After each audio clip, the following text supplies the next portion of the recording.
Services here at College of DuPage, and I'm glad that you're here with us today. At this time, I ask that you please stand for the singing of our National Anthem and the posting of our colors by the DuPage Honor Guard.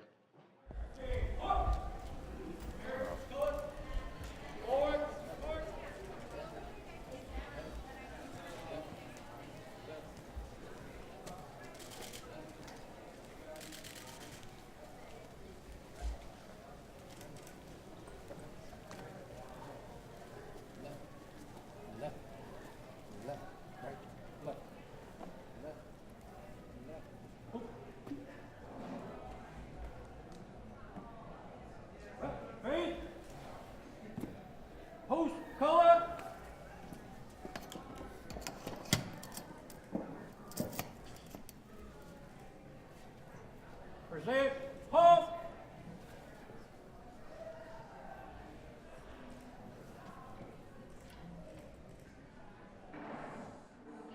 Oh, say, can you see by the dawn's early light what so proudly we hailed at the twilight's last gleaming, whose broad stripes and bright stars through the perilous fight o'er the ramparts we watched was so gallantly streaming, and the rocket's red glare, the bombs bursting in air, gave proof through the night that our flag was still there.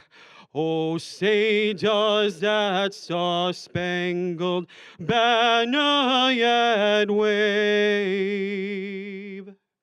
o'er the land of the free and the home of the brave?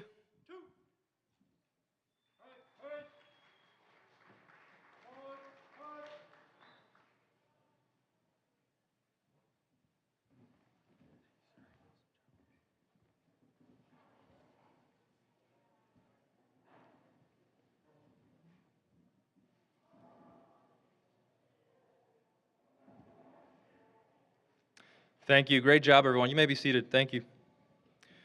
So Eric Flores has been singing for events here at the college and all over the area for quite a few years, and we're really always very fortunate to have him with us.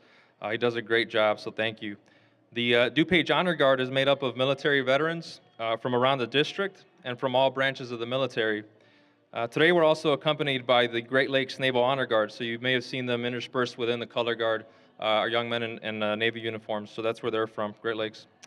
Now, this is an all-volunteer organization that carries out events all over the district throughout the year, not just on Veterans Day. We're very fortunate that they took the time to help us out with the ceremony today. The Navy Color Guard are stationed out of Great Lakes in Northern Illinois, and they support events throughout the region as well. Please join me in giving them another round of applause for our three contributors.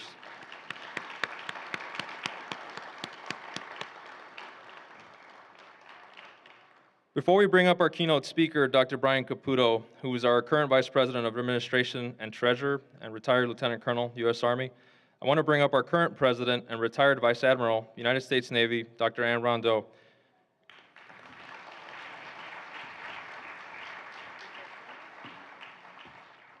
Well, good morning.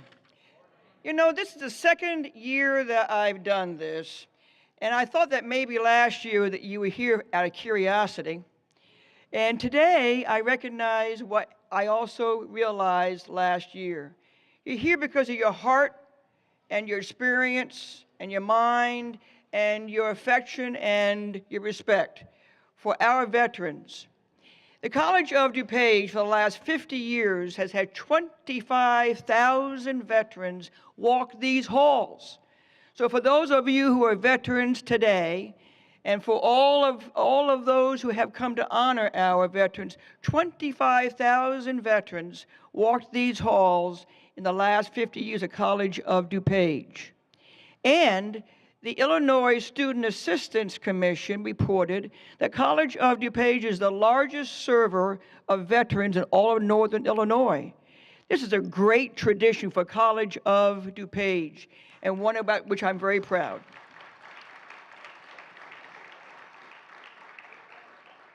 So for all of you who are veterans in our services, whether or not you saw combat or not, all of you walked forward as volunteers to say that you would serve this nation and what we stand for and what our national interests are, saying willingly that we would go in harm's way at the wish of our voters and our citizens. And so I thank you on behalf of the nation. I thank you for what you have meant to this nation and what you mean to this college. So one of the leaders who's here, Dr. Brian Caputo, is a veteran, and I want to talk a little bit about him because he's a man of honor and great modesty about who he is and what he's done. But in 1982, he did graduate from the United States Military Academy known as West Point. Then he served in the regular Army for about 6 years, and then went into the Army Reserve until 2004, and his last assignment was as the commander of the 1st Battalion, 334th Regiment in Milwaukee, Wisconsin, and retired as a lieutenant colonel. His son, Brian, is a graduate of College of DuPage and a graduate from University of Illinois, Chicago, and is a commissioned Army officer, a second lieutenant in the Army, currently serving in the Forward Support Platoon Leader, 1st Armored Division, Kuwait. And this is a young man who's been around various of our combat forces in the last several years. So on this day, I would say thank you for being here today and recognizing all those who have walked in front of us, behind us, and alongside. Thank you for your service and your interest and your support of veterans. And now let's welcome one of our great leaders, Dr. Colonel Brian Caputo.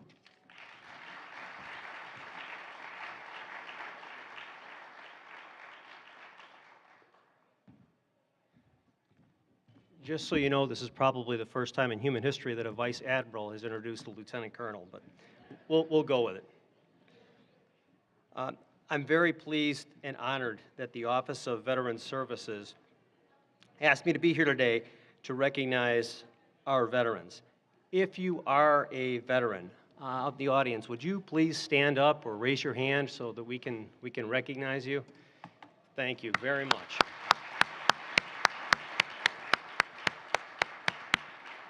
Thank you very much. To be standing with other veterans, be they soldiers, sailors, Marines, airmen, Coast Guardsmen, merchant Marines, or members of other service branches, is at the same time humbling and inspiring. Every service is represented here on campus. Approximately 1,100 veterans come to the College of DuPage as students, faculty members, or staff each year. Perhaps our most senior veteran is an 80-year-old merchant Marine who is taking art courses for personal development. Our veterans have aspired to and continue to aspire to something different. Relatively few Americans take the oath to serve this great country. The simple oath that they took to support and defend the Constitution of the United States against all enemies, foreign and domestic, reflects the inner self. Yet the military member or veteran is outwardly focused. Deep in his or her soul resides values that prompt a desire to live a life of honor and service. Those values will impact the military member for life, whether the military member continues in active service or decides to move into private life and serve society from there. Military service has come to mean a great deal to my family. My late father was an airman and fought during the Korean conflict. I stepped onto the plane at West Point to take the oath at age 18. Including my academy time, I was a soldier for more than 26 years. My oldest son, as Dr. Rondeau pointed out, Brian Jr., is now a second lieutenant in the Army, serving in Kuwait with the 1st Armored Division. He's a graduate of our institution and the University of Illinois at Chicago. Communicating with him keeps me close to the United States Army. But aside from my connection to the service through my son, I've always felt a strong attachment to the Army. That attachment has endured since 2004 when I retired. Why is that? If you're a veteran, do you still feel that attachment to the military? I suspect that you do, at least to a degree. I believe we feel that attachment because of the experiences we had and the values that the military instilled in us. As a result, in my heart, I will always be a soldier. My fondest memories of my military experience involve being and leading soldiers. If you ask an officer what jobs in his military career he enjoyed the most, the answer will almost invariably be command. It is in command that the leader is afforded the privilege of working alongside troops. From the vantage point of 4 commands, I witnessed the commitment, persistence, and character of the American soldier. When push comes to shove, it was my observation that the American soldier simply will not give up. I know that this is true for the members of the other services. Those experiences shaped us. I believe they shaped us for the better. They have shaped us for lifelong service to society.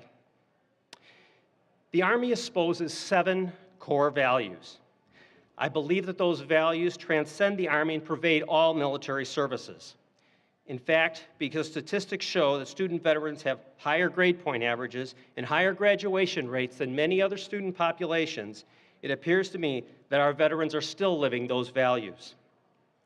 2 of those core values are duty and selfless service. Duty requires that we fulfill our obligations, completing tasks that we should complete as an individual or as a member of a team. Vlad Metodiev, a Marine and student at the College of DuPage, understands the concept of duty completely. So exemplary was Vlad's performance this summer as an intern for Primera Engineering that the company's president asked that we send him 4 more Vlads. Vlad, you've made us proud. Selfless service is another core military value. Selfless service requires that we put the welfare of the nation and others above our own. Marine Jose Pacindo and soldier Janine Ariola exhibit this value when they serve veterans at the college as peer mentors. Both of these veterans have moved on from the College of DuPage to pursue their education at North Central College. However, they still serve as mentors here. What motivates Jose, Janine, and other COD veterans to devote their time to the mentorship program? They're not compensated in the conventional sense. I believe that the value of selfless service is at work here. Other military values include loyalty, respect, integrity, personal courage, and honor. Honor is the embodiment of all of the other values.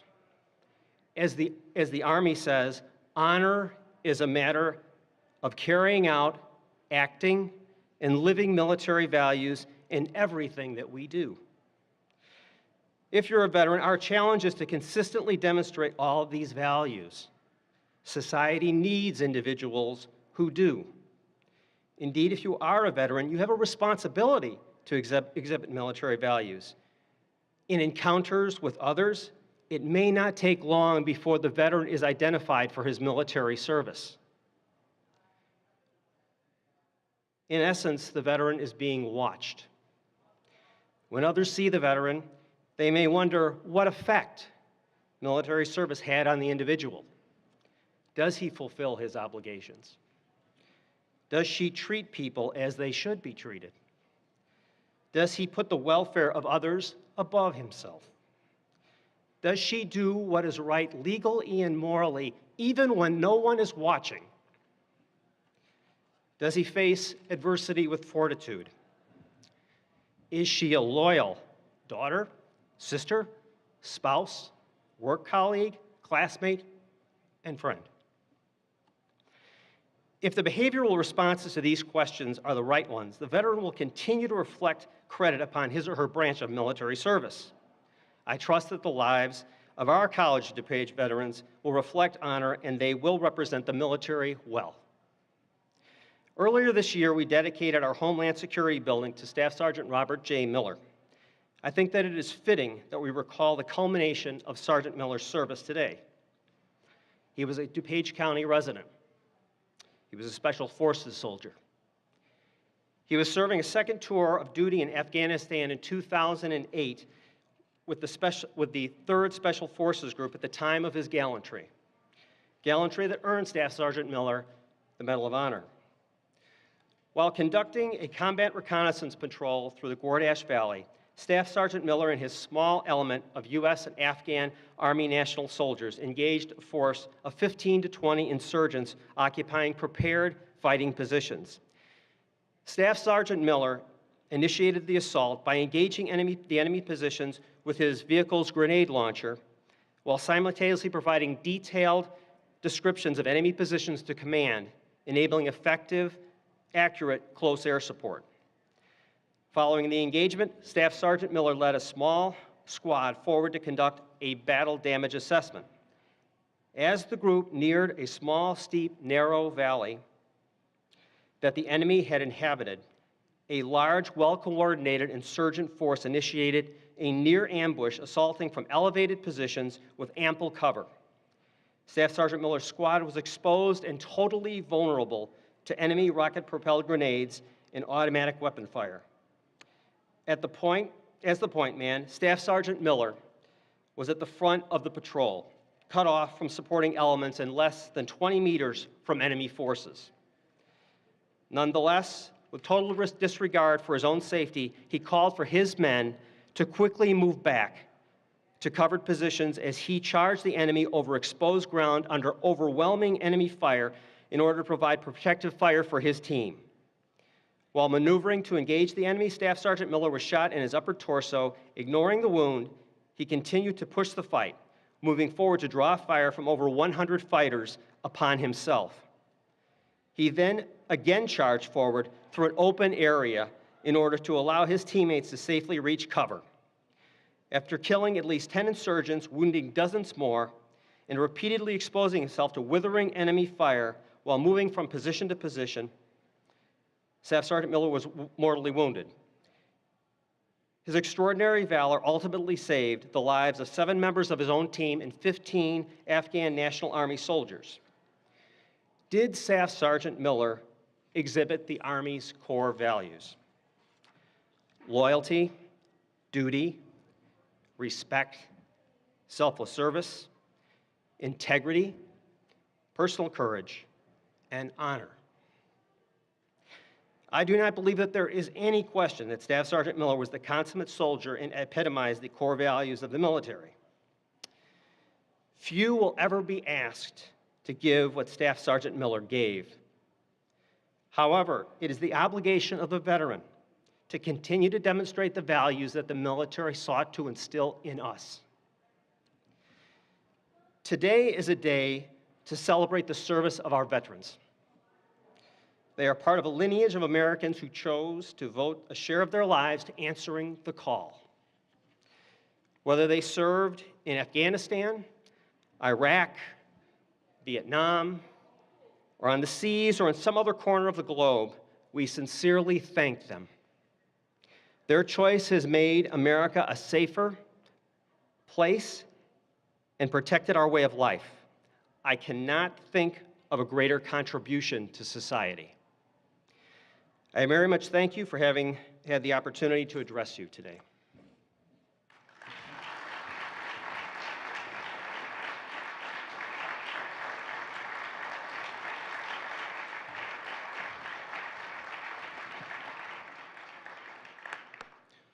Thank you, sir. I really appreciate you making the time to give us your remarks. Dr. Caputo served quite a bit of time in the U.S. Army Reserve, and a significant percentage of our students continue to serve in Reserve and Guard units locally. In fact, as of today, we have had about 10 student veteran Guard members and reservists deployed to operations in Texas and Puerto Rico. In fact, most of them, or all of them, had to withdraw from classes and effectively end their term to be able to do that. It's a sacrifice that you see all the time. This just happens to be one of those semesters that called upon quite a few of them. They've had to interrupt their education to continue to serve the citizens of this country. We really wish them the best as they continue to make us at College of DuPage proud to call them chaparrals. Before I close the ceremony, I want to go over the last few items. From 12 to 1 this afternoon, please join us in the Student Services Center, room 2201, which is directly behind you, for the 11th annual read-in. So the read-in allows students, staff, community members to share personal anecdotes, stories, poems of either their military service or military service of a loved one or friend.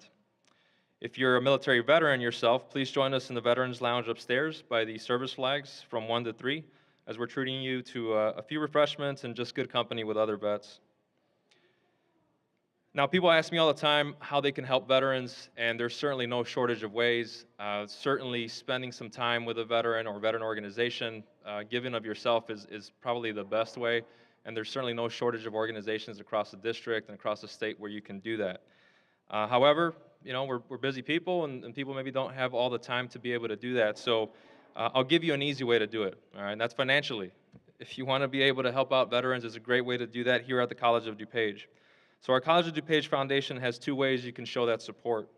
The first one is by supporting some of the veteran scholarships that we have on campus. We currently have 3 specific to veterans, although they can, of course, apply to a lot of others.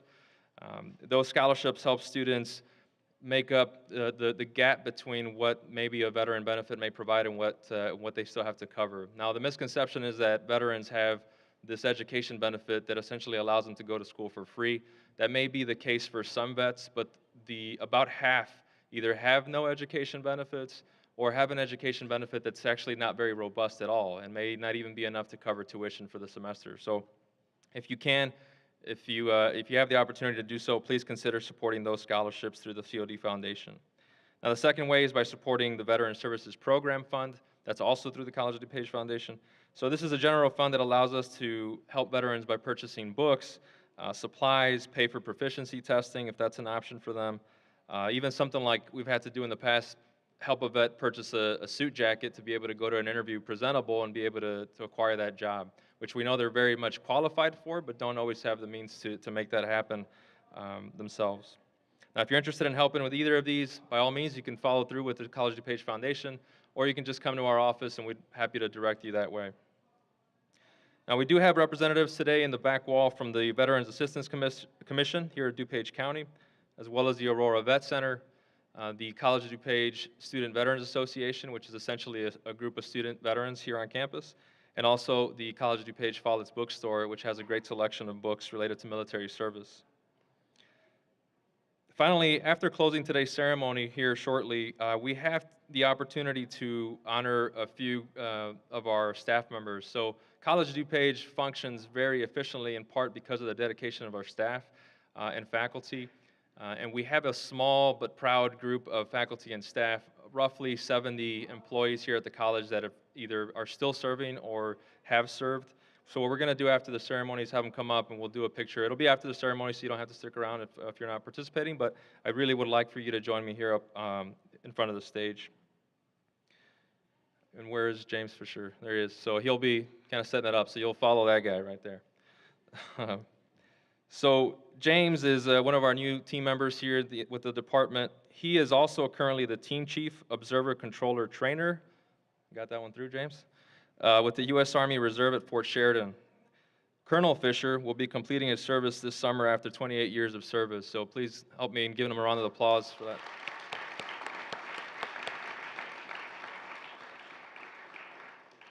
He fought me on getting that shout out, but that's okay. I win.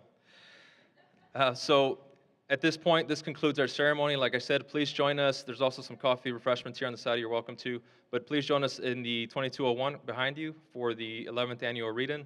Otherwise, thank you for coming and have a great rest of your day. And then the veterans, please, staff members, please join me up here in the front of the stage. Thank you.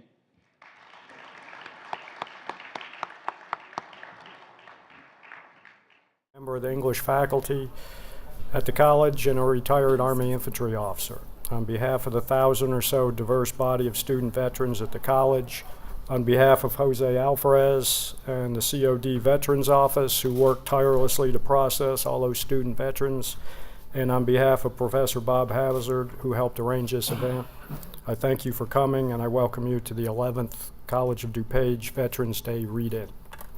The purpose of today's read-in is to recognize the federal holiday of Veterans Day, which, contrary to what some people may believe, was not invented as a day for mattress sales. That's actually a historic date. Veterans Day is celebrated on November 11th in recognition of the ceasefire armistice, which effectively ended World War I at the 11th hour of the 11th day of the 11th month, which was November 11th, 1918. The day was celebrated because the trench warfare of World War I was so horrific that it was declared the war to end all wars. Unfortunately, warfare did not end with World War I, as we know, and the federal holiday started on November 11th, 1918, was originally celebrated as Armistice Day until 1954, when, in order to recognize the veterans of World War II, the Korean War, and all other veterans, President Dwight Eisenhower, who was also a retired Army general, officially changed Armistice Day to Veterans Day. Veterans Day is a holiday intended to recognize the service of living veterans, unlike Memorial Day, a different holiday celebrated in late May as a day to decorate graves and honor those who had been killed or injured in war. Now I would like to call your attention to a new course especially designed for veterans. To further support our student veterans, the College of DuPage applied for and received grant funding from the National Endowment for the Humanities as part of their Dialogues on the Experience of War program. As a result of the grant, the college will be offering in the spring semester an interdisciplinary history and English course titled Frontier Conflict Veterans Perspectives. The course will examine the struggles the United States had securing its western frontier along the Mississippi River and the Great Lakes region, including the burning of Fort Dearborn on Michigan Avenue, now in Chicago, and culminated in the War of 1812 against the British and the Native Americans, and again in the Black Hawk War of 1832, which drove all the existing Native tribes out of the state of Illinois. The course will then examine the current struggles of the U.S. in securing the global frontier, looking at our ongoing wars in Iraq and Afghanistan from both historical and literary perspectives. For more information, please pick up a course flyer in the back. Professor Hazard has a handful, and there's some in the table in the back. Again, thanks for coming. Our first presenter will be Dr. Anne Rondeau, the president of the College of DuPage, who retired from the United States Navy as a vice admiral. Good morning, or I guess it is now good afternoon. I want to thank, first of all, Franz, you and Dr. Hazard for your dedication to this event and for making it possible for the past 11 years, and to Jose, thank you also. So I'm going to come up with a reading that might be a surprise to some folks. So the book is The Reminiscences of My Life in Camp. And you'll notice that the author's name is Susie King Taylor. Susie King Taylor is known as the first black Army nurse. Her husband was a sergeant major in the U.S. Army during the Civil War, when the U.S. Army began to develop what they called at the time colored troops that fought for the Union in the Civil War, and these were groups of black men who fought for the U.S. Army, and so she was a nurse for them. But she was also a nurse that served many of the white soldiers as well to the Union cause. She could read, she could write, and after the war she lectured for many years. And she wrote a book. And her writing style is very breezy. It's kind of like a journalist. So I thought I would read. She has written about her time in the war and her administering to troops, and so she's written about all those things. Toward the end of the book, she writes about about her reflections as she leaves the Army. So I will read what she wrote in 1861. No, in 1864. She was born in 1848 and died in 1912. So this is 1864. My dear friends, do we understand the meaning of war? Do we know or think of that war of 1861? No, we do not. Only those brave soldiers and those who had occasion, to be in it can realize it was. I can and shall never forget the terrible war until my eyes close in death. The scenes are as fresh in my mind today as in 61. I see now each scene, the roll call, the drum taps, lights out, the call at night when there was danger from the enemy, the double force of guards and pickets, the cold and the rain. How anxious I would be, not knowing what would happen before morning. Many times I would dress, not sure all would be captured. Other times I would stand at my tent door and would try to see what was going on, since night was the time that rebels would come into our lines and capture some of the boys. It was mostly at night that our men went out for their scouting work and often had a hand-to-hand fight with the enemy. And although our men came out sometimes with a few killed or wounded, none of them were ever captured. We do not, as the black race, properly have gratitude for and appreciate the old veterans, white or black, as we ought to. I know what they went through, especially those brave black men.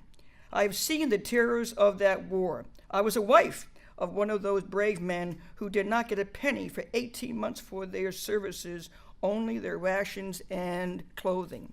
I look around now and see the comforts that our younger generation have, and think of the blood that was shed to make those comforts possible for them, and see how little some of them really have gratitude for the old brave soldiers.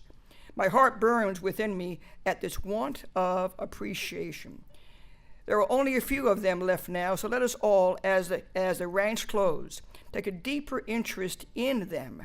Let the younger generation take an interest also, and remember that it was through the efforts of these brave veterans that they and we older ones now enjoy our liberty today.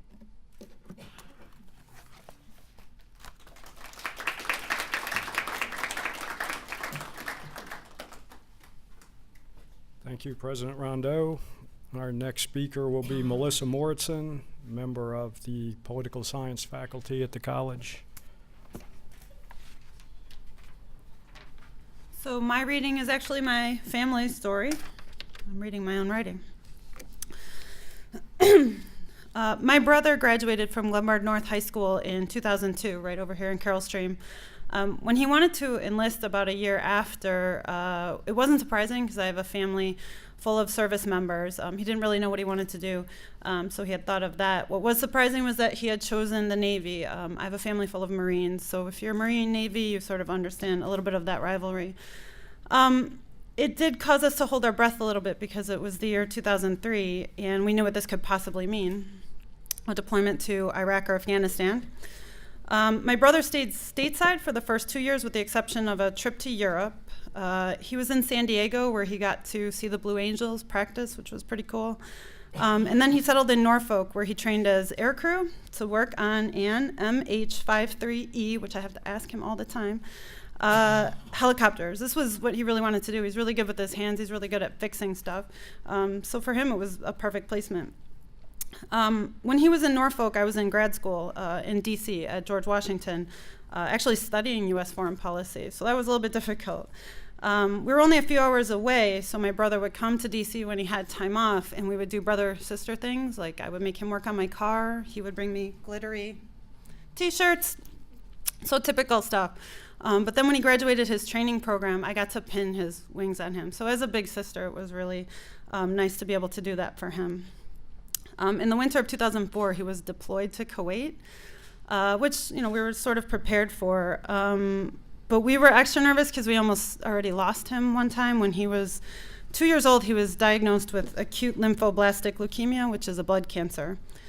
Today, about 90% of children will survive. They will be cured of this cancer. When my brother was diagnosed in 1987, the survival rate was only 40%, and that was remission, not a cure.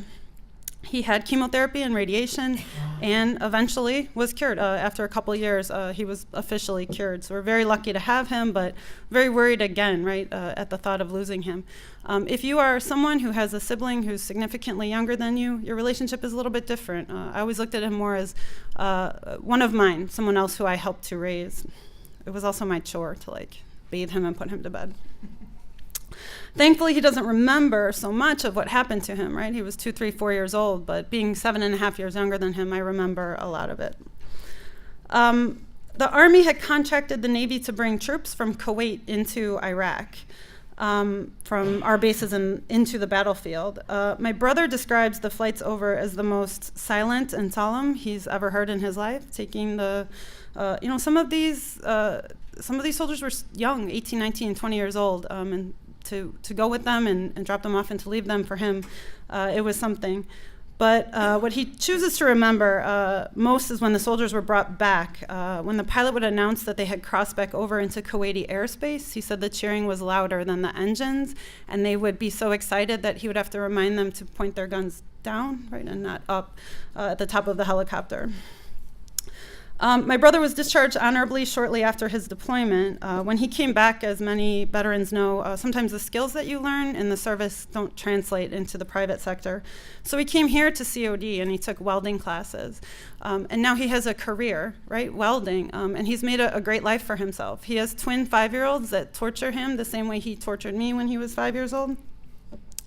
But he's very proud of his service, and he's proud to be a College of DuPage alum, and I'm very proud to be his big sister, especially now that I teach here at COD. So thank you for listening to my story.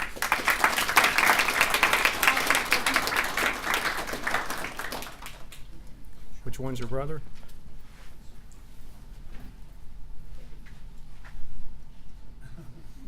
Thanks. Our next speaker will be Casey Emmerich, member of the Office Technology faculty at the college.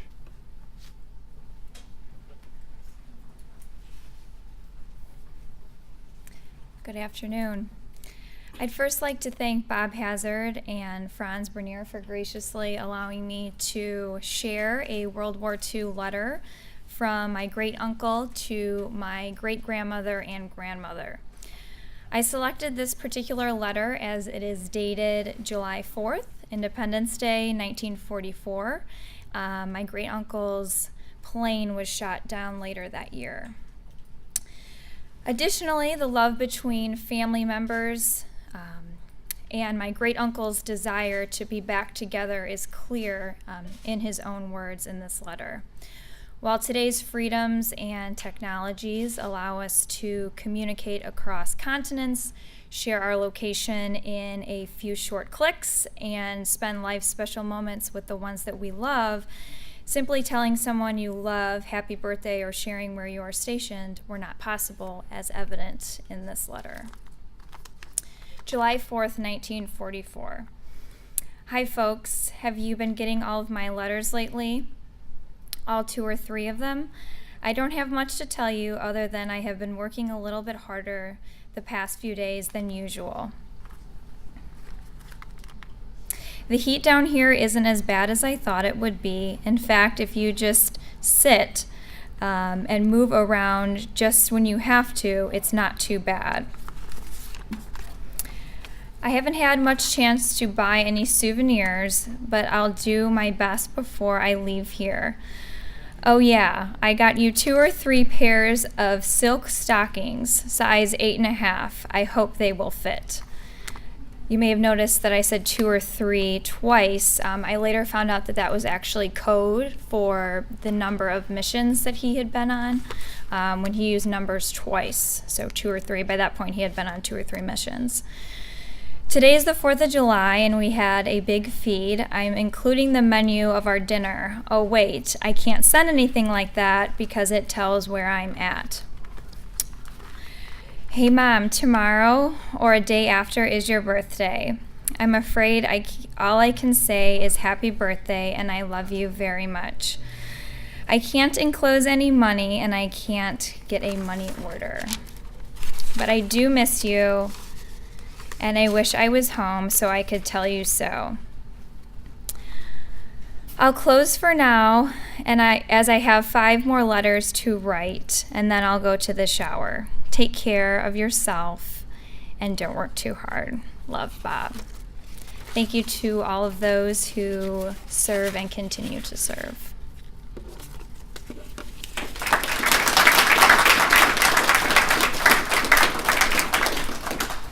Thank you.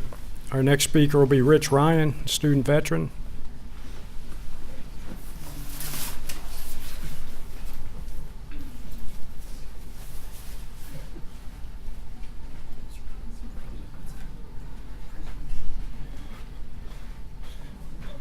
My voice is loud enough. I don't think I need this.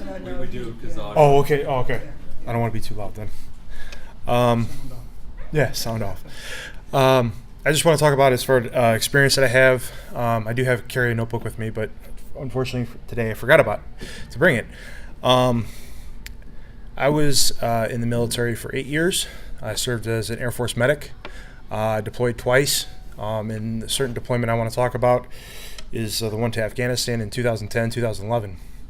I was assigned to Fob Shindan. It's a base on the western side of Afghanistan.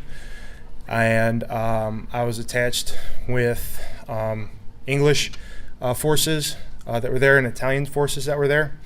And my job pretty much was to be the medic for the base. One of the medics for the base. And while I was there, it was just something that you take for granted being there, and as far as having the cell phone abilities and having your family around or your sister to kind of torment and tease as she's growing up through high school, or even taking her to her first dance for her homecoming dance. So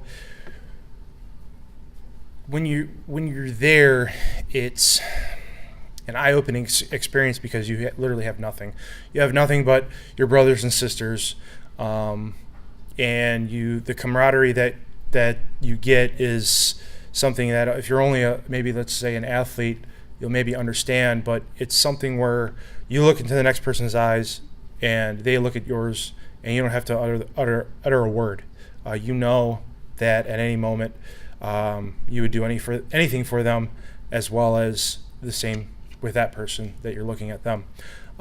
In this moment, I had only seen it through basic training, because you're going through basic and everybody's getting yelled at, everybody's getting screamed at. You're all going through the same thing. Kind of the similar along the lines if you're in your AIT school or if you're in your technical school training in the Air Force, that's what we call it. But in this moment, when I had in the middle of the moment, it was the first time I truly felt that I was part of something that was bigger than me. I was part of something that you can't put a name on, you can't put a price on. It was something that is undescribable, and it's something that I miss. I will always have a connection with other veterans because they went through similar experiences, but not all the same experiences. Some people saw conflict or combat, however you would like to word it. Some people didn't. But at the end of the day, you still all have the same look in each other's eyes, veteran to veteran, and it's the sense of a non-descriptive word, really. It isn't. It's just a feeling. And I wish that at one point that everybody has that feeling that they can look into somebody else's eyes and have that undescribable feeling that they have. There's nothing else like it. So that's all I really have to say in a nutshell.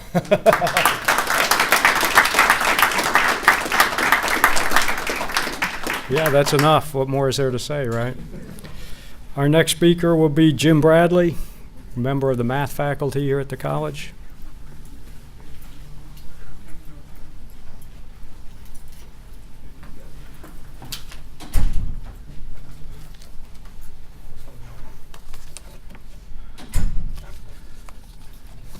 Remembering is the first, remembering is the first word, and I want to remember to thank Jose for getting my slides posted there.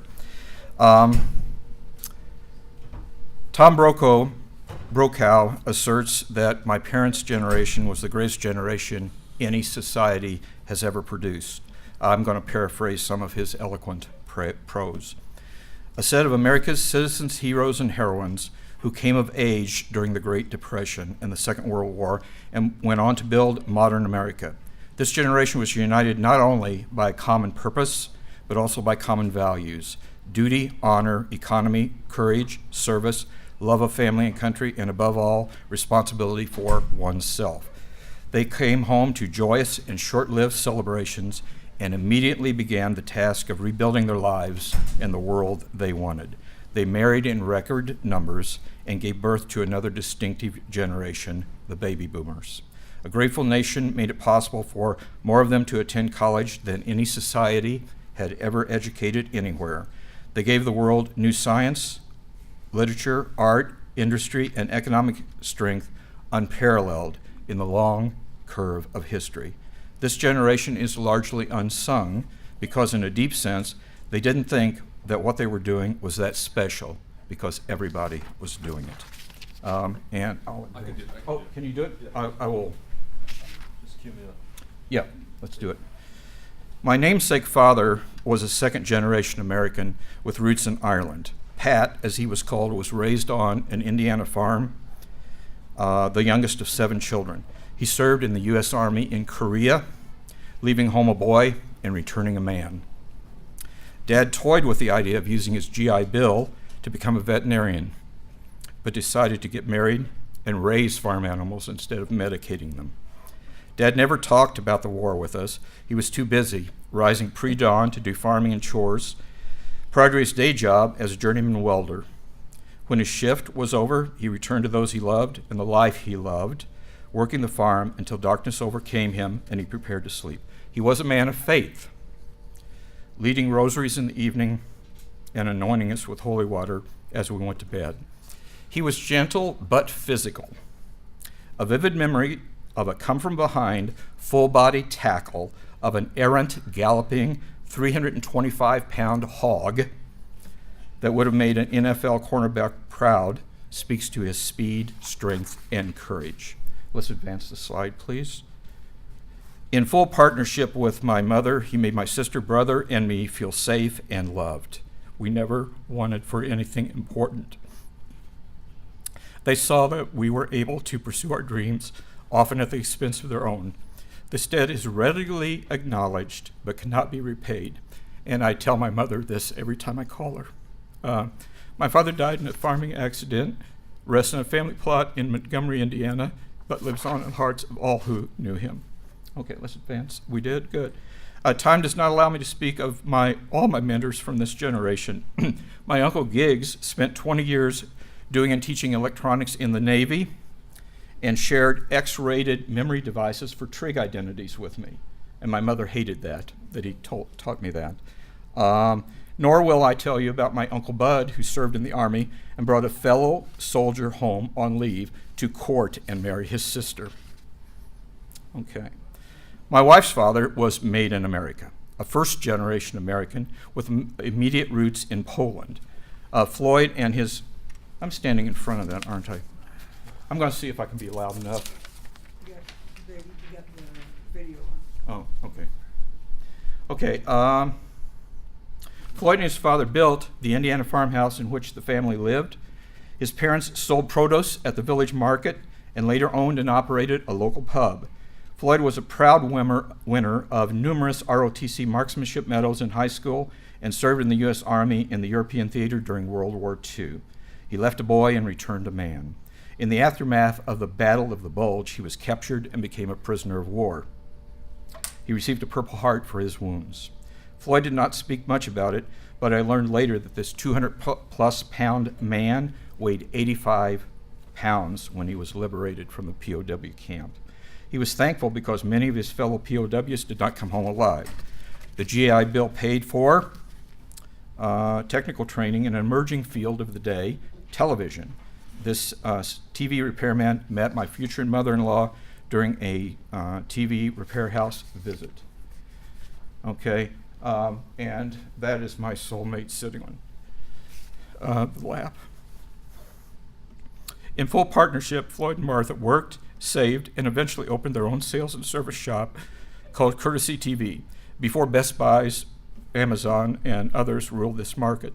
With their robust financial and emotional support, their 3 children all graduated from college without debt. He was very active in his RCA Industry Association and the local VFW. Our wedding reception was at the VFW Hall. He rests in a veterans plot in Maryville, Indiana, but lives on in the hearts of all who knew him. We were lucky our father survived, as many did not. The costs of war are high. And some never made it back at all and were interred on foreign soil. The image here is based on a battle in Belgium and was the subject of an immortal poem. The form of the poem is called a rondeau. This is a deeply personal poem. What happened is this fellow's close friend was slain the day before, and they buried him. And in the morning, he went out and sat near the grave and wrote this poem. Somebody came and found him, and he handed the poem to them. In Flanders Field, the poppies blow between the crosses, row on row, that mark our place. And in the sky, the larks still bravely singing fly, scarce heard amid the guns below. We are the dead. Short days ago we lived, felt dawn, saw the sunset glow, loved and were loved, and now we lie in Flanders Field. Take up our quarrel with the foe. To you from failing hands we throw the torch. Be yours to hold it high. If ye break faith with us who die, we shall not sleep, though poppies grow in Flanders Field. This is a more abstract and less personal poem, and this is called a sonnet, they tell me. He is that fallen lance that lies as hurled, but lies unlifted now, come dew, come rust, but still lies pointed as it plowed the dust. If we who sight along it round the world see nothing worthy to have been its mark, it is because we, like men, look too near, forgetting that, as fitted to the sphere, our missiles always make too short an arc. They fall, they rip the grass, they intersect the curve of the earth, and striking break their own. They make us cringe for middle point on stone. But this we know, the obstacle that checked and tripped the body shot the spirit on further than target ever showed or shown. So what is worth fighting for, paying such a cost? Is anything? It's not a simple question, and there definitely is not a closed-form math solution to this. But once upon a time, Jefferson et al. Wrote these words: "We hold these truths to be self-evident, that all men are created equal, that they're endowed by their Creator with certain inalienable rights, and that among these are life, liberty, and the pursuit of happiness." These are compelling and elegant prose, a true North Star to guide us. But as usual, the implementation is much messier, more complicated, and controversial than the ideal. A controversial, bitter war inspired my last reading, originally entitled The Defense of Fort McHenry. It was later set to music of a pub drinking song and became an anthem. Only the final, rarely heard stanza will be read. "O thus be it ever, when freemen shall stand between their left home and war's desolation, blessed with victory and peace, may the heavens rescued land praise the power that hath made and preserved us a nation. Then conquer we must, when our cause it is just. And this be our motto, in God is our trust, and the star-spangled banner in triumph shall wave over the land of the free and the home of the brave." Even this anthem has sparked significant public debate recently, and the tenets of our Bill of Rights enables such debate. As for me, I stand and sometimes cry. Thanks.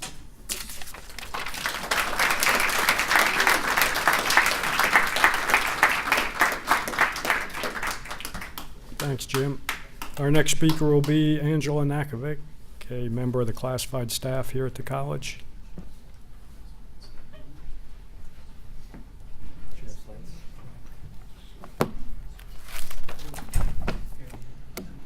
Thank you, and thank you to all our veterans. My name's Angela Nakovic, and my father was in Vietnam, Andrew Nakovic, and what I want to share with you are a few letters that he sent home. My brother and my cousins and I, because they also had their father serve in Vietnam when my father was there, my aunt and uncle made this binder for me. It's a collection of letters from my dad and from my uncle that they sent home during their time there. My father immigrated with his family from Germany in 1952. They came to the United States. My grandfather was from the former Yugoslavia and was a prisoner of war who met my grandmother on her farm in Germany, and then they made their journey here to the US. Fast forward to 1968, that's when my father was drafted to go to Vietnam. My grandmother had lost 3 brothers in World War II and her fiance at the time, and was now sending 2 sons to Vietnam. I want to share a cool letter because my dad was an avid basketball fan. They ended up settling on the southwest side of Chicago when they immigrated here, and he loved basketball. So this is pretty typical of my dad either asking about how the Cubs were doing when he would write back home, or this is a letter to his youngest brother. My dad was one of 8 children, and I want to share it with you. Hello, Sim. I gotta put my glasses on so I could see it. Received your letter today. Glad to hear from you. Sorry to hear your basketball season ended so abruptly. Try again next year, brother. Boston's comeback was really fantastic. Got to watch the game here about a week after they played it. Couldn't believe they did it. Sorry, my dad was a Boston Celtics fan, not a Chicago Bulls fan, so even though living in Chicago. They're currently 2-2 with LA, but I expect them to win it all now. Also heard the 76ers coach resigned and that Chamberlain is supposed to take over. That ought to be interesting. So Frank passed his physical. Well, maybe by the time he gets inducted, he won't have to come over here with us. Say hello to Mom and Pop and everyone back home. Your brother, Andy. And then one other letter that I wanted to share was one written to my grandparents. Hi, Mom and Dad. Sorry I haven't written in such a long time. Hope everyone is all right. I am. Reviewed your package today and saw that article on Harrison. That was Harrison High School my dad went to in Chicago. How's Sim doing? How's everyone doing over there? Well, how were your vacations? Those you both heard you had a pretty good time. Mine is coming up in a month, and I can't wait until that day gets here. How's Vera, Donna, Mick? How are they all doing in school? The house must be pretty quiet without them there. Well, Mom, I'm okay, so don't you worry about me. The only dangerous thing about Nha Trang is the way people drive around here. I've been giving out traffic tickets, so I expect the situation to get much better. He was an MP in the Army. Please say hello to Daddy and everybody. Your son, Andy. My dad returned home in 1969. 7 years later, he passed away in a car accident.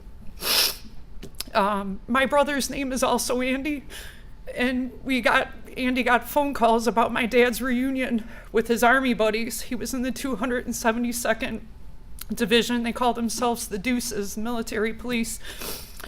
And my brother said he received a call, and he got on the phone with the gentleman and said, Andy, how are you? And my brother's like, I don't know who this guy is. It was someone that he served with in Vietnam and Nha Trang, inviting him to the reunion, and my brother let him know that he had passed away many years prior. Thank you for hearing about his letters. He was a good man. I wish I got to know him more. I've been able to connect with some of his friends online to hear about his experiences. As many of you that have served know, it's not something that my dad, his brother, wanted to talk about when he came home. So I'm grateful for the people that knew of him to tell me about him after the fact. Thanks for the opportunity.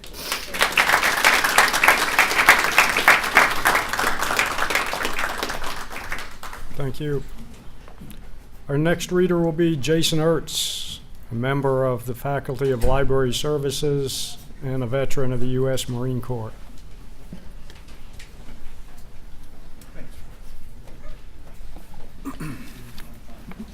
Hello. Again, my name is Jason Ertz, part of the library faculty, and I was a sergeant in the United States Marine Corps in the Marine Tactical Air Command 48 at Glenview Naval Air Base, which no longer exists. But today what I'll be reading is an excerpt from my grandfather's autobiography, of which he had written and not shown anybody, and was found after his death. And there's a lot of it, what he would not say to anybody as with regards to World War II.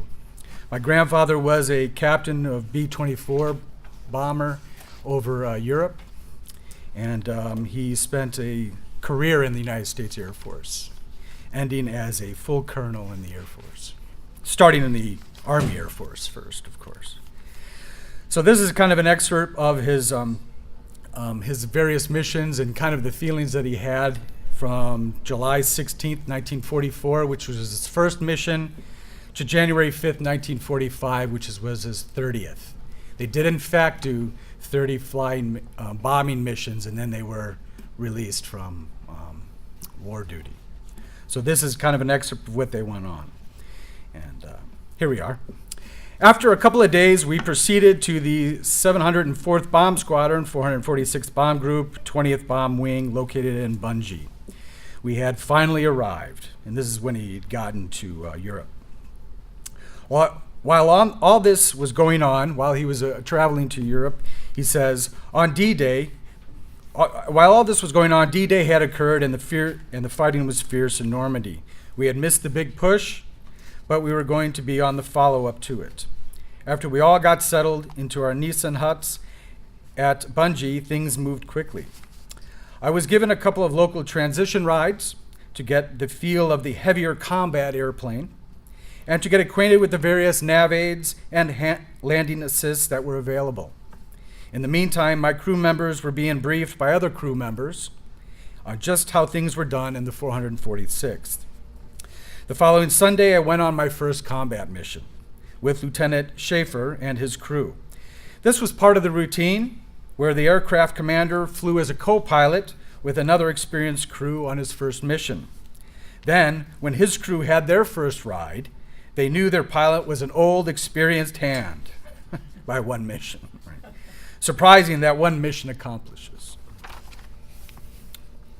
The Sunday mission, and incidentally, I hated to fly on Sundays as a matter of fact, but the missions we flew on Sundays always seemed to turn out to be disasters. I had the usual nervous stomach, drank a lot of grapefruit juice at breakfast, and wound up with the GIs. I felt great. Actually, it was an interesting mission over a solid undercast at Saarbrücken, a large steel producing center near the French border. Being able to watch and not having to fly formation as I usually did, I could see how well the chaff, aluminum foil strips cut into different lengths for various frequencies, works when you have a solid cloud layer beneath you. I could watch the continuous fired anti-aircraft guns tracking the chaff as it drifted down to lower altitudes. It worked so perfectly that day that we hardly saw a single burst at our altitude. But on those days, when the clouds were broken and the gun crews would sight visually on you and disregard their radars, then you saw plenty of black stuff at your altitude. The whole thing was unbelievable in a way. Here you were about 5 miles high over enemy territory. You really couldn't make anything out too well from that high, except very large landmarks like a lake or a large city. And when you dropped your bombs, you never saw them hit anything or even go off. Only the bombardier could see that through his bomb sight. Sometimes you'd see some other group's bombs go off in a distance, but even then they looked rather insignificant. It was only when a large force was hitting something like an oil refinery, where the smoke and the fire would get up to altitude, that you'd finally realize you were doing something to somebody down there. Even the flak was eerie in a way. You would suddenly see these black puffs. If they were close enough, you could see the flame in the center of the puff as they burst. But you didn't hear anything, which made them even more unreal. But when you didn't see them, and they were going off just below you, then look out. That's when flying shrapnel would really riddle your fuselage, engines and wings, and you would hear the whomp as the shell would burst. After you heard and felt a few of those, you wanted to break formation and run. But if you were on the bomb run, all you could do was hope and pray that you would fly out of range of that particular gun crew, and the next bunch wouldn't be such good sharpshooters. Boy, you couldn't wait for that bomb run to end so that you could peel out of the target area and start some evasive action. Of course, it was right at that time that you had to watch for fighters, since they sat outside the flak area, waiting for the end of your run. Then they would pounce you. It was really important that you hold as close a formation as possible, even though you were doing evasive action, so that you could bring maximum firepower on any fighters making a pass at your group.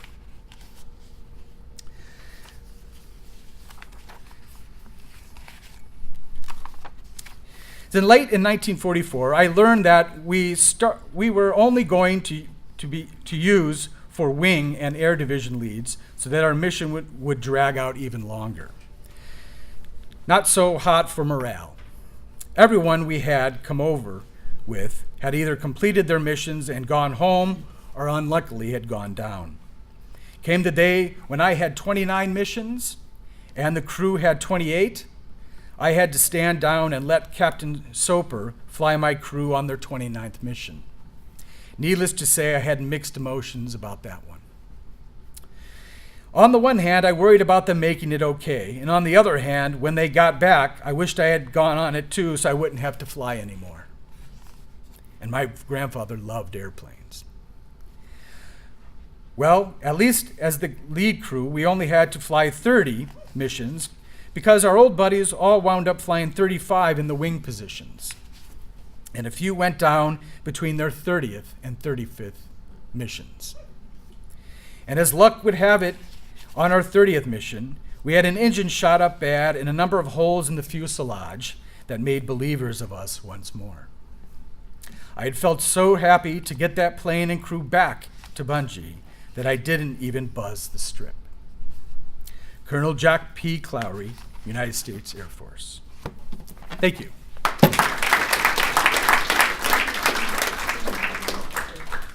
Thank you, Jason. Our next speaker will be Dan Bender, who is the manager of our great radio station, WDCB, Jazz Radio.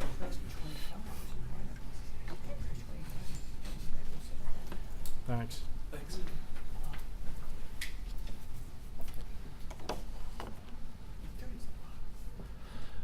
Hi.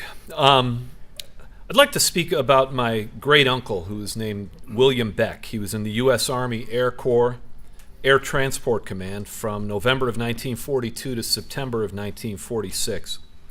I know him as my great uncle, a quiet, smart, dignified man who was married for many years to a real spark plug of a woman from France named Lucette.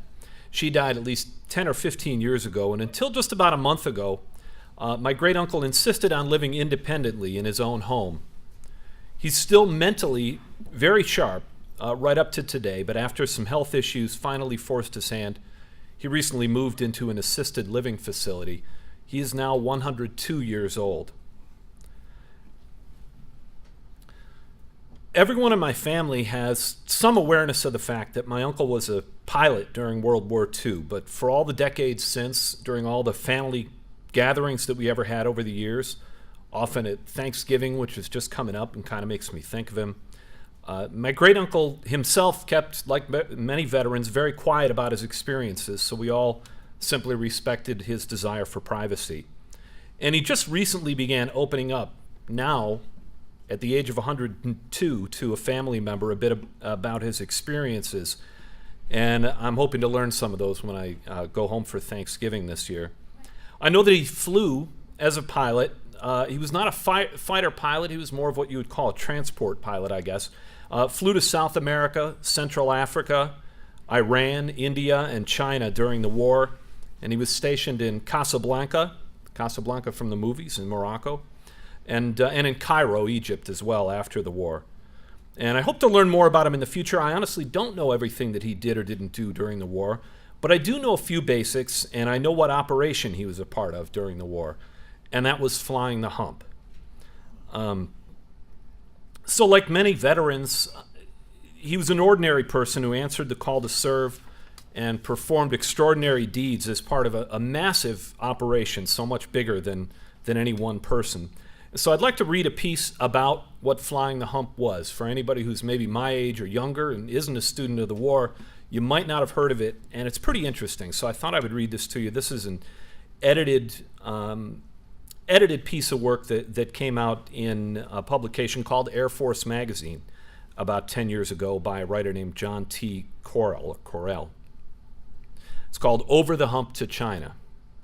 During World War II, China depended on the United States to help supply its efforts against Japan. And every bomb, bullet, and gallon of gas the U.S. brought to China during the war had to be flown over the Himalayas to India, from India to China. For Imperial Japan, China was a top military objective during World War II, and by 1942, Japanese forces held all the important ports, rivers, and railways in eastern China. Then Japan invaded British-controlled Burma, which is now known as Myanmar, and the last overland supply route through Burma was cut off. The U.S. was determined to keep China in the war, and the only way to supply Chinese forces was by air across the towering Himalayas, known to the soldiers as the Hump. It wasn't an easy task. Before the start of the war, the Army Air Corps had never put together an organized airlift. Air routes over the Himalayas were not in regular use by pilots. Aeronautical charts were unreliable, and unlike today, weather information there was virtually non-existent. The transports had to navigate several mountain chains. The passes were 14,000 feet high, and they were flanked by even taller peaks. Winds of as much as 100 miles an hour created updrafts over the ridges and downdrafts over the valleys. Planes caught in a downdraft could drop at a rate of 5,000 feet per minute, and then suddenly be whisked upward at almost the same speed. It was an exceptionally dangerous place to fly. Hundreds of airplanes went down in the mountains or in the thick jungles. There were so many crashes that the trail of wreckage, like a trail of metal breadcrumbs over the mountains, came to be called the Aluminum Trail. Regular operations over the Hump began in May 1942. Grandiose expectations for the airlift and promises made by the politicians to the Chinese were at odds with the meager resources provided. Conditions at all of the bases in India were primitive. Crews lived in tents and bamboo huts. Pythons were frequent unwanted guests. Clothing and shoes mildewed in just a few days from the humidity. The heat was oppressive and the rains were heavy. Monthly tonnage for the airlift built gradually as more and larger transports joined the Hump operation, but these planes were beset with maintenance problems. The workhorse of the Hump airlift was the Curtiss C-46. It was the largest twin-engine aircraft ever built up to that point, and it was temperamental to fly. It had been rushed into service during the war, largely untested, so its bugs had to be worked out by the pilots flying the Hump. Those bugs included a tendency to ice up at high altitudes or to leak fuel in such a manner that a significant percentage of the planes simply exploded in flight. Add to this, many of the pilots assigned to fly the Hump were not fighter pilots, and they were inexperienced. They were also often carrying high-octane gasoline as their primary cargo. The four-engine C-87, which was one of the planes my great-uncle flew, along with its tanker variant, the C-109, experienced accidents at approximately 5 times the rate of other transports on the route. In a bit of dark humor, the pilots, wary of the high-octane cargo, called the C-109 the C-10 boom, due to its propensity to explode during rough landings. The most critical commodity delivered by the airlift was indeed 100-octane aviation gasoline, typically carried in 55-gallon drums. Elephants were trained to lift the gasoline drums to the cargo door of the airplanes in India. In flight, the gasoline drums often sprung leaks with changes in the atmospheric pressure and had to be wrestled out the door and thrown out by the crew. Along with the gas, mules. The airlift also brought over 3,000 mules over the hump for the Chinese Army. Starting in 1943, missions were flown night and day without regard to storms over the hump, reports of enemy aircraft, or even whether or not a transport fully met tech specifications. Combat was not the primary issue, accidents were. It was estimated that every 300 tons of supplies delivered over the hump during the war cost one American life. Air patrols would search the jungles of Burma and China for aircraft wreckage. Then supplies were airdropped to crews who might be able to walk out. Hump air crews wore patches called blood chits, which were made of leather or silk inside of their flying jackets. The patches promised a reward to villagers or tribesmen who took the downed aviators out of the jungle and to the nearest U.S. air base. In all, the Hump airlift carried 650,000 tons of gasoline, supplies, and men to China during the war. The operation continued until November of 1945 after the war had ended. By the time it was over, more than 700 airplanes had been lost, more than 500 from the Air Transport Command, for which my great-uncle flew. More than 1,300 crew members died, another 300 missing. Almost 1,200 who crashed were rescued or walked out to safety, but many of the wrecks were never found, and even now, more than 70 years later, the search for crashed Hump planes continues, and lost crew as well, in India, Myanmar, and China, and every once in a while they'll find one of the Hump planes in the mountains. The overall effectiveness of the strategy has been disputed by war historians, but essentially the airlift over the Hump succeeded in its main objective. China was able to remain in the war thanks to the airlift and the American air power, which the airlift also helped to support. Allied operations kept pressure on Japan from another front and tied up a large enemy base on the Asian continent. Beyond that, the flights over the Hump established airlift as a major new Air Force mission. The Hump set the model for large-scale aerial supply and sustainment operations, including, 3 years after the war, the Berlin airlift, which was overseen by the last commander of Hump operations. That's my piece, and just wanted to read it in mind of my great-uncle, William Beck of Niagara Falls, New York. Thank you.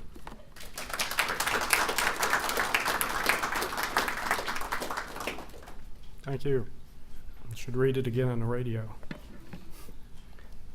Our next reader will be John Ness, who is the General Counsel at the College of DuPage.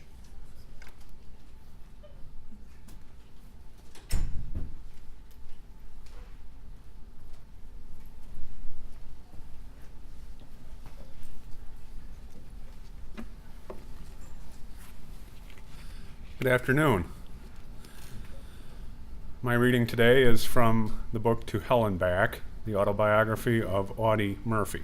Murphy is famous for being the most decorated United States soldier during World War II.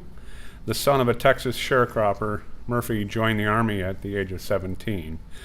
By the time he was released 2 years later, he had killed over 240 German soldiers and was awarded virtually every medal for bravery that this country awards, including the Medal of Honor. Following the war, Murphy became an actor, mostly in war stories and westerns, and he was unfortunately killed in a plane crash at the age of 46 in 1971. Less well known about Murphy, however, is that he suffered from post-traumatic stress disorder for most of his adult life. He didn't know it as such. He knew it as something else, and in the following excerpt from his autobiography, Murphy describes his experiences in Caen, France, shortly after returning from the front lines. And in this reading, I think you will hear the cry of someone who suffered from PTSD. In the Caen hotel, I crawl into a tub of hot water and wallow around like a seal.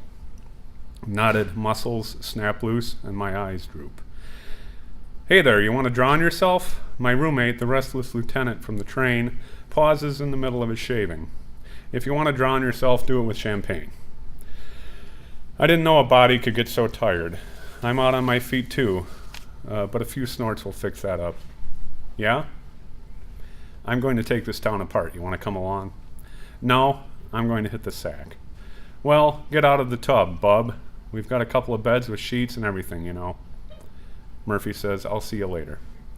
Okay, but remember, this burg's loaded with soldiers. If you want a dame, you'll have to hustle. When I awake from the nap, it is mid-afternoon. From my window, I can see the gulls wheeling over the Mediterranean and white breakers lapping the beaches. A hum comes up from the crowded city streets, and somewhere an orchestra is playing Lili Marlena. Turning to my pack in search of a necktie, I spy my service pistol. Automatically, I pick it up, remove the clip, and check the mechanism. It works with buttered smoothness. I weigh the weapon in my hand and admire the cold blue glint of its steel. It's more beautiful than a flower, more faithful than most friends. The bells in the nearby cathedral start ringing. I toss the gun back into my pack and seize my necktie. In the streets crowded with merrymakers, I feel only a vague irritation. I want company and I want to be alone. I want to talk and I want to be silent. I want to sit and I want to walk. There is VE Day without, but no peace within. Like a horror film run backwards, images of the war flicker through my brain. The tank in the snow with smoldering bodies on top. The smell of burning flesh, of rotting flesh too. Novak rotting in a grave on Anzio. Horseface. Note an old girl once, the girl red-eyed and shivering in the Naples dawn. And Kerrigan. Kerrigan shuffling cards with half a hand. He was far luckier than Antonio. Yes, Antonio trying to stand on the stumps of his legs with a machine gun ripping his body. And Brandon dead under the cork tree. Dear Daddy, I'm in school. I'll never enter another schoolroom, says Elleridge. He was right. It is as though a fire had roared through this human house, leaving only the charred hulk of something that once was green. Within a couple of hours, I've had enough. I return to my room, but I cannot sleep. My mind still whirls. When I was a child, I was told that men were branded by war. Has the brand been put on me? Have years of blood and ruin stripped me of all decency, of all belief? Not of all belief.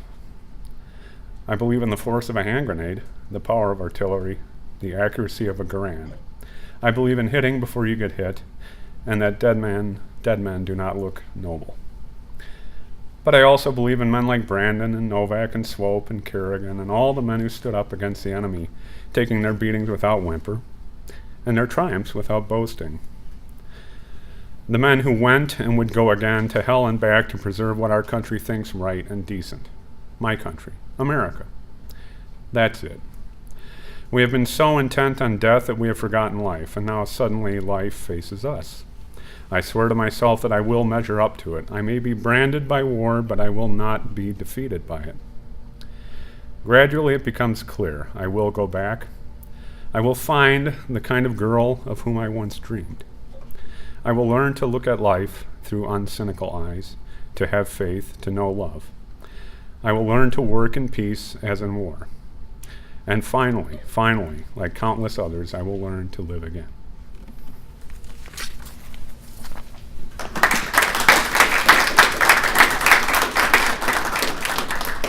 Thank you. Our next speaker will be Alan Bennett, who is a member of the College Board of Trustees.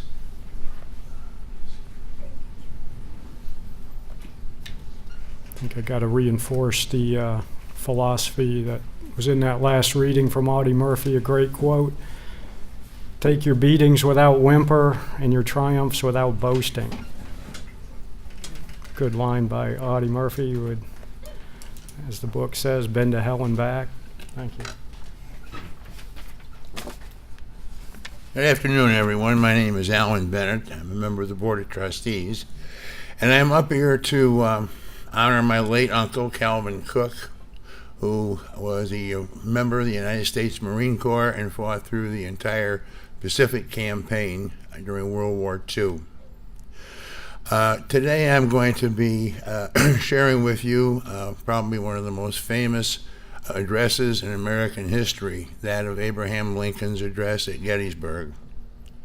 Now, after his success at Chancellorsville in Virginia of May in 1863, Robert E. Lee took the Army of Northern Virginia, which was 75,000 men strong, through the Shenandoah Valley to begin his second invasion of the North, which is what he called the Gettysburg Campaign. Lee intended to shift the focus of the summer campaign from the war-ravaged Northern Virginia area and hoped to influence Northern politicians to give up their prosecution of the war by penetrating as far as Harrisburg, Pennsylvania, or Philadelphia. Now, prodded by President Lincoln, Major General Joseph Hooker moved his army in pursuit and was relieved of his command just 3 days before the battle and replaced by General George C. Meade. The Army of Northern Virginia met the Army of the Potomac, led by George Meade, which was 104,000 men strong, at the tiny village of Gettysburg in Pennsylvania, starting on July 1st, 1863. The series of battles continued for 3 days, culminating in the infamous Pickett's Charge, which was a full frontal assault of 12,500 soldiers on the main line of the Union forces, and it turned out to be an unmitigated disaster for the Army of the Confederacy. After the third day, Lincoln withdrew, crossed back into the Potomac. Now, it's estimated that between 46,000 and 51,000 soldiers from both armies were casualties in that 3-day battle, which was the most costly in U.S. history. Later that year, on November the 19th, President Lincoln used the dedication ceremony for the Gettysburg National Cemetery to honor the fallen Union soldiers and redefine the purpose of the war in his historic Gettysburg Address.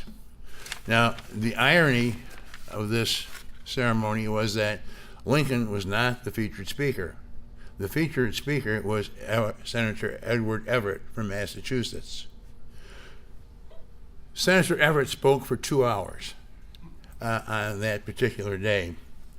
At the end of that 2-hour speech, President Lincoln was addressed and gave the following speech. 77 years ago, our fathers brought forth on this continent a new nation, conceived in liberty and dedicated to the proposition that all men were created equal. Now we are engaged in a great civil war, testing whether that nation or any nation so conceived and so dedicated can long endure. We are met on a great battlefield of that war. We have come to dedicate a portion of that field as a final resting place for those who gave their lives that that nation may live. It is altogether fitting and proper that we should do this. But in a larger sense, we cannot dedicate, we cannot concentrate, we cannot hollow this ground.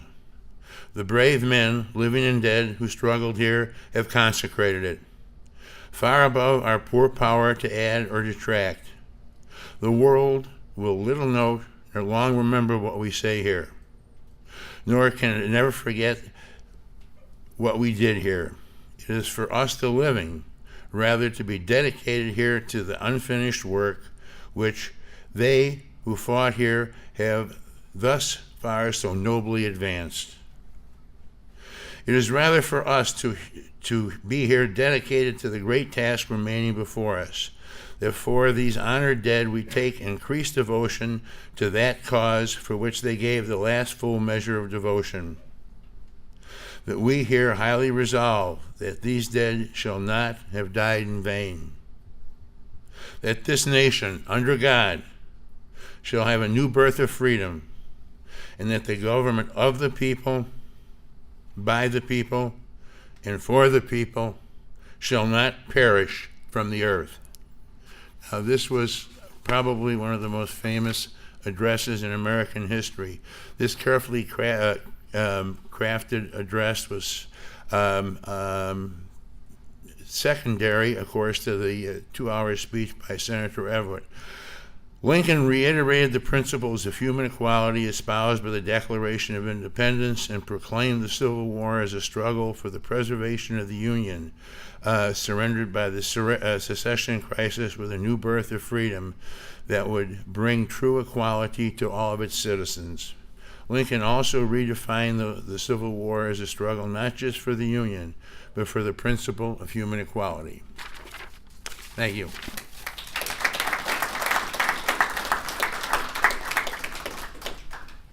Thank you. I'd like to conclude today by reading a recent article from Gail Chamak-Lamont, who is a journalist and a senior fellow at the Council on Foreign Relations. She's the author of Ashley's War, the untold story of a team of women soldiers on the Special Operations battlefield, and the opinions expressed in this commentary are hers. And I quote, "In 2013, I wrote a story about how death benefits would not be paid to families who had lost their children in the Afghanistan war. Families which, overnight, had become Gold Star families, because the government shutdown then in place meant there were no funds to fulfill this national obligation. America failed those serving it, and their relatives. I mentioned the story to several people, and one of them told me it was very sad. But this is what they signed up for," they said. "The idea shocked me, because if you spend time around folks in uniform, you will know this. People don't sign up to die, they sign up to serve. Knowing the risk that comes with putting your life on the line isn't the same as raising your hand to not come home." My shock at the statement gave way to resignation, and in the years reporting my book, Ashley's War, I had the privilege of spending time with the Gold Star family as it learned to live alongside its loss. I started to notice the things educated people in elite villages like Palo Alto and Washington felt comfortable saying about service members, and how removed the reality of Fayetteville, North Carolina, home of Fort Bragg, or Columbus, Georgia, home of Fort Benning, felt from so much of America. Here's the truth. The idea that people know what they signed up for is simply one more symptom of a nation so removed from its wars that it makes superheroes of those who serve.